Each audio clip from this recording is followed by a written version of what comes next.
लोकसभेच्या महानिकालासंदर्भातल्या टॉप 9 बातम्या। लोकसभेच्या निकालासाठी अवघे 23 तास बाकी आहेत। उद्या सकाळी 8 वाजल्यापासून मतमोजणीला सुरुवात होणार।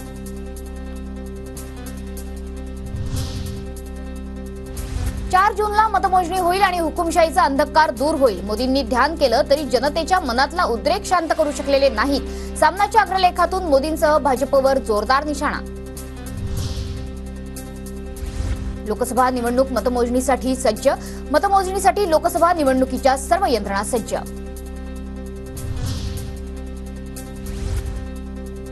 चंद्रपुरामध्ये मतमोजणीसाठी प्रशासन सज्ज। पोलीस कर्मचाऱ्यांचाही मोठा बंदोबस्त। नाशिकमध्ये मतमोजणी दरम्यान 500 पोलीस तैनात असणार। मतमोजणी केंद्रांसह परिसरात सशस्त्र पोलिसांचा बंदोबस्त असणार।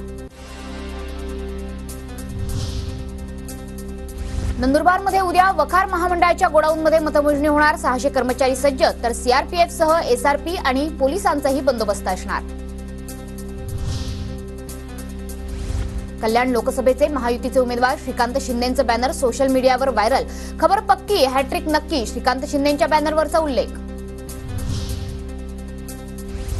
शिर्डीत निकालाआधीच सुजय विखेंच्या विजयाचे बॅनर झळकले। फिक्स खासदार असा उल्लेख करत समर्थकांकडून बॅनरबाजी। निकालाआधीच समर्थकांकडून केली जाते बॅनरबाजी।